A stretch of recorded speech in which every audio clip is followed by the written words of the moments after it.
Hello students, HSLC resultor পিছতে আহিল এডমিশনৰ notice যিসকল ছাত্ৰ ছাত্ৰী HS ফাৰ্ষ্ট ইয়াৰ এডমিশন ল'ব তেওঁলোকৰ বাবে নোটিছখন আহিছে দৰ্পণ পৰ্টেলৰ পৰা ইয়াতে লিখিছে it is hereby notified all concerned that the order to process the admission of students into HS first year class for the session 2025-2026 in different institutions, universities, degree college, senior secondary school, higher secondary school under ASS EB Division 2 Darpan admission portal will be made live from 17 April 2025. So Darpanor jonkhon amar admission portal ketu kitaba khulibo boli koise 17 April. Etaleke khula nai kintu khulibo. তাৰপিছতে দিছে the students will be able to submit their applications through online for admission into different institutions by visiting ইয়াতে ৱেবছাইটটো দিয়া হৈ আছে www.ahsceconline.in বা বেলেগ এটা ৱেবছাইট আছে www.ahscec.assam.gov.in এই দুটা ৱেবছাইট আছে তাত গৈ তোমালোকে এপ্লাই কৰিব লাগিব the concerned student and institutions are advised to go through the given guidelines, SOP, important dates and details, compliance and the smooth conduct of the admission process. So, yate tolot kisman date dia hoise kita start hobo kita shek hobo keneke ki koribo lagibo hekhini dia hoise hekhini sabo lagibo. To prothomeri gom palu je admission process to start hobo 17 April opra aru solibo 24 April leke. তাৰপিছতে ইয়াতে preparation of merit list writing list ৱেইটিং list by the institutions এটা তোমালোকে কি কৰিলা 17 to 24 লৈকে তোমালোকে apply কৰিলা এপ্লাই কৰাৰ পিছতে কি হ'ব মেৰিট লিষ্টখন বনাব মানে যোনখন কলেজত বা যোনখন স্কুলত তোমালোকে এপ্লাই কৰিবা এখন মেৰিট লিষ্ট দিব মানে তোমালোকে পাৰ্চেণ্টেজৰ ভিত্তিত এখন মেৰিট লিষ্ট ওলাব যে সেইখন স্কুল বা কলেজত কোনে কোনে পাইছে বা এখন ৱেইটিং লিষ্টো থাকিব মেৰিট লিষ্টটো থাকিব জনে কনফাৰ্ম পাবতো মেৰিট লিষ্ট থাকিব আৰু কোনোবা যদি নলয় ধৰ ৱেইটিং লিষ্টৰ পৰা তেওঁলোকে এডমিশ্যন দিব তো দুখন লিষ্ট থাকিব মেৰিট লিষ্ট আৰু ৱেইটিং লিষ্ট তো সেইটো বনোৱা মানে কলেজবিলাকক সেইটো বনোৱাৰ টাইমটো দিছে 25 to 26 মানে দুটা দিন দিব সিহঁতক তাৰপিছত আছে publication of provisional selection list ৱেইটিং লিষ্ট ভেলিড আপ টু 10/5/2025 তো ইয়াতে কৈছে যে তেতিয়া কি কৰিব লাগিব সিহঁতৰ বনোৱাৰ কাৰণে দুদিন দিলে 25 আৰু 26 এতিয়া কি কৰিব তেওঁলোকে এখন প্ৰভিজনেল সিলেকশ্যন লিষ্ট বা মেৰিট লিষ্ট বনাব লাগিব মানে ৱেইটিং লিষ্ট এখন বনাব লাগিব মানে প্ৰভিজনেল মানে কি ফাইনেলখন দিয়াৰ আগতে এখন লিষ্ট বনাব আৰু সেইখন কিমান লাগে চলিব 10 মেলৈকে সেই টাইমটো মানে 10 মেলৈকে থাকিব সেই লিষ্টখনৰ ভেলিডিটিটো আৰু সেইখন কেতিয়া পাব্লিছ কৰিব লাগিব কলেজসমূহে 27ত at 10 AM 10টা বজাত 27ৰ 10টা বজাত ৰাতিপুৱা 10টা বজাত সেইখন মানে পাব্লিছ কৰিব তাৰপিছতে চোৱা acceptance of the admission offer by students এতিয়া ষ্টুডেণ্টসকলে কি কৰিব লাগিব যে তোমালোকে গম পালা মেৰিট লিষ্টত তোমালোকৰ নাম আহিছে নাই তো তোমালোকে যদি তিনিখন কলেজত ধৰা তোমাৰ নাম আহিছে তো তাৰেতো যিকোনো এখনত তোমালোকে চিলেক্ট কৰিব লাগিব তো সেইকাৰণে সেইটো ডেট দিয়া হ'ব কেতিয়া 27 to 29 27 পৰা 29 তোমালোকক দিয়া হ'ব তাৰ মাজতে তোমালোকে কি কৰিব লাগিব যোনখন কলেজত তোমালোকৰ ইচ্ছা সেইখন কলেজ তোমালোকে চুজ কৰিব লাগিব বা সিলেক্ট কৰিব লাগিব তাৰপিছত আছে confirmation of admission by the institutions in Darpan online এতিয়া তোমালোকে যেতিয়া কনফাৰ্ম কৰিবা যে মই এইখন কলেজত ল'ম এডমিশ্যনটো ৰিচিভ কৰিবা তেতিয়া কি হ'ব আকৌ ইনষ্টিটিউটে আকৌ তোমালোকৰ এডমিশ্যন দিবলৈ সেইটো ৰিচিভ কৰিব লাগিব তোমালোকে কনফাৰ্ম কৰিলে যে মই এখন স্কুল বা কলেজত ল'ম তেতিয়া সেইখন কলেজৰ পৰা কি কৰিব লাগিব সেইটো তোমালোকে একচেপ্ট কৰিব লাগিব আৰু তাৰ ডেটটো কেতিয়া দিছে 30 এপ্ৰিলৰ পৰা 10 মেলৈকে দিছে তাৰপিছত তলত লিখিছে however for the students who did not get admission as per above timeline the portal will be made live again for the period of 5 days before 15 May 2025 তো এই প্ৰসেছত জনে এডমিশ্যন ল'ব নোৱাৰিব তেওঁলোকৰ কাৰণে আৰু এবাৰ 5 দিন মানৰ কাৰণে আকৌ পৰ্টেলটো খুলি দিয়া হ'ব 15 মেৰ আগত তো তলতে কিছুমান গাইডলাইন দিয়া হৈ আছে ইনষ্টিটিউটৰ কাৰণে কিখিনি লাইক তাতে দিছে যে SMS যোগে তোমালোকক জনাব লাগিব যে তোমালোকে এডমিশ্যন পাইছা নাই লগতে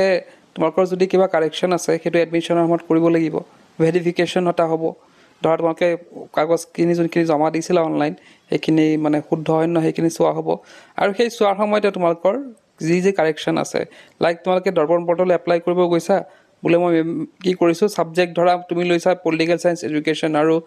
ইকনমিক্স এতিয়া তুমি চেঞ্জ কৰি ভাবিলা যে মই ইকনমিক্সটো চেঞ্জ কৰি পেলাই লজিক এণ্ড ফিলচফি ল'ম তো সেইটো কেতিয়া কৰিব লাগিব এডমিশ্যনৰ সময়ত কৰিব লাগিব সেইবিলাক চেঞ্জ কৰিব পাৰি এতিয়া চোৱা এতিয়া ষ্টুডেণ্টৰ কাৰণে কিছুমান ইনষ্ট্ৰাকশ্যন দিছে an applicant has be submit application online through এইটো গম পাইছোঁ দৰ্পণ পৰ্টেলত গৈ পেলাই তোমালোকে এপ্লিকেশ্যন ছাবমিট কৰিব লাগিব the students can apply up to maximum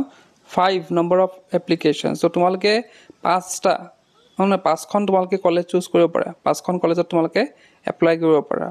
To edit profile of a student, he can visit the profile tab in the student dashboard before preparation of selection list by the institution. The profile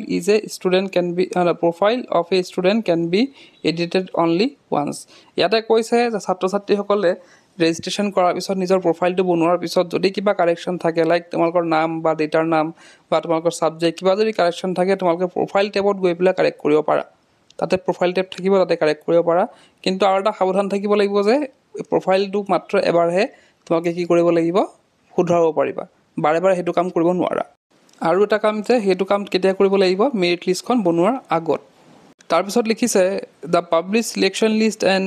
ৱেইটিং list for admission into HS first year will be made available on Darpan portal for the student the students will be notified of their selection through SMS এটা কি কৈছে যোনখন selection list বা waiting list সেইখন ছাত্ৰ-ছাত্ৰীসকলে দৰ্পণ পৰ্টেলতে পাব আৰু এটা কৈছে যে তেওঁলোকৰ সিলেক্ট হৈছে নাই সেইখিনি খবৰ তেওঁলোকে কি কৰিব মেছেজত পাই যাব after publication of selection list candidate will be allowed to approve only one institution for the admission using their login ID in the portal আৰু এটা কথা কি কৈছে যে তেওঁলোকে যেতিয়া এপ্লাই কৰা হৈ গ'ল ধৰা মেৰিট লিষ্ট আহিলে এতিয়া ধৰা মই আগতে এক্সাম্পল দিছিলোঁ যে ইয়াতে কি কৈছে 5টা কলেজত তোমালোকে এপ্লাই কৰিব পাৰা ধৰা তুমি 5টা কলেজতে এপ্লাই কৰিছা এতিয়া তাৰে 3টা তুমি পাইছা তাৰে তোমালোকে কি কৰিব পাৰিবা 3টাত পালেও কি কৰিব লাগিব তোমালোকে যিকোনো এটা সিলেক্ট কৰিব লাগিব সেইটো কথা ইয়াত কৈছে access the student will be able to change their preferred subject stream at the time of admission student will be able to change their preferred subject stream at the time of admission and the institution concerned will have to update the same in the portal on the day of admission তো ইয়াতে কি কৈছে ছাত্ৰ-ছাত্ৰীসকলে Darpan portal apply কৰাৰ সময়ত যোনটো stream বা যোনটো সাবজেক্ট দিব সেইটো পিছলে এডমিশ্যনৰ সময়ত তেওঁলোকে ঠিক কৰিব লাগিব ঠিক কৰি ল'ব পাৰিব আৰু তাৰ লগতে ইনষ্টিটিউটবিলাকে কি কৰিব তেওঁ যদি কিবা কাৰেকশ্যন কৰে সেইটো পৰ্টেলত আপডেট কৰিব লাগিব নেক্সট আছে if a student does not accept the admission offer within the stipulated time the student will be removed from the selection list with the information through SMS তো ইয়াতে কি কৈছে যে যদিহে কোনোবা ছাত্ৰ-ছাত্ৰীয়ে টাইম এটা লিমিট দিয়া আছিলে মই মানে আগৰ নোটিছখনত আমি ডিছকাছ কৰিছোঁ যে কিমানৰ পৰা কিমানলৈকে তেওঁলোকে একচেপ্ট কৰিব লাগিব যদিহে কোনোবা একচেপ্ট নকৰে তেওঁলোকক অট'মেটিক কি কৰি দিয়া হ'ব ৰিমুভ কৰি দিয়া হ'ব চিলেকশ্যন লিষ্টৰ পৰা তাৰপিছত আকৌ লিখিছে if a student does not apply select any institution within the stipulated time opening Darpan portal the student's name profile will be disabled on the portal with the information through SMS তো হেতু কথা কৈছে যদি কোনোবাই time মতে institute select নকৰে তেওঁলোকৰ প্ৰফাইলটো delete কৰি দিয়া হ'ব আৰু 9 নম্বৰ দিছে mobile number should be unique for the registration of student Darpan portal তো যোনটো same mobile cannot be used for the multiple application তো ইয়াতে কি কৈছে যে মোবাইল নাম্বাৰটো ইউনিক হ'ব লাগিব বেলেগ হ'ব লাগিব যদিহে তোমালোকে কি কৰা বেলেগ প্ৰফাইল বনোৱা বা মাল্টিপল এপ্লিকেশ্যন তোমালোকে হেৰি কৰা ফিল আপ কৰা তেতিয়া তোমালোকৰ কি হ'ব মোবাইল নম্বৰ বেলেগ দিব দিছে সেম মোবাইল নম্বৰ দিব মানা কৰিছে তাৰপিছত পইণ্টটো 10 নম্বৰ পইণ্টটো যিসকলে গেপ লৈছিলে তেওঁলোকৰ বাবে আছে তো সেইটো তোমালোকে পঢ়ি ল'ব পাৰা তো এইখিনি আছিলে admission notice HS first year তোমালোকৰ HS 2025 দিয়াৰ পিছত এতিয়া যেহেতু এডমিশ্যনৰ সময় আহি পৰিছে তোমালোকে যদিহে তোমালোকে এডমিশ্যন ল'ব লাগে কলেজসমূহত তেতিয়াহ'লে তোমালোকে এই দৰ্পণ পৰ্টেলৰ যোগেদি তোমালোকে এপ্লাই কৰিবই লাগিব তাত গৈ পেলাই তোমালোকে চাৰ্চ কৰিবা তো এপটো খোলাৰ লগে গেট ষ্টাৰ্টত ক্লিক কৰিবা তাৰপিছতে তোমালোকে ইয়াতে তলত যোৱাৰ পিছতে তোমালোকে এইটো যোনটো দেখিছা ইয়াতে মাৰি হেৰি কৰিবা ক্লিক কৰিবা তাতে ক্লিক কৰাৰ পিছতে চোৱা লাইভ ৰেকৰ্ডেড ক্লাছত যাবা ৰেকৰ্ডেড ক্লাছতে চোৱা তোমালোকে ইয়াতে বেছিক টু এডভান্স লেভেলৰ সব ইংলিছ শিকোৱা হৈ আছে তোমালোকে যদি একেবাৰে ইংলিছ নাজানাও তোমালোকে কিন্তু ইংলিছ ক'ব পাৰিবা এই কোৰ্ছটোৰ পৰা হা তো ইয়াতে মাত্ৰ 249ত গোটেইটো দিয়া হৈছে মাত্ৰ 249 য'ত তোমালোকে যদি বাহিৰত কৰিব যোৱা ইয়াৰ এইটো কোৰ্ছৰ দাম প্ৰায় তোমালোকৰ ধৰা 8 to 10,000 হ'ব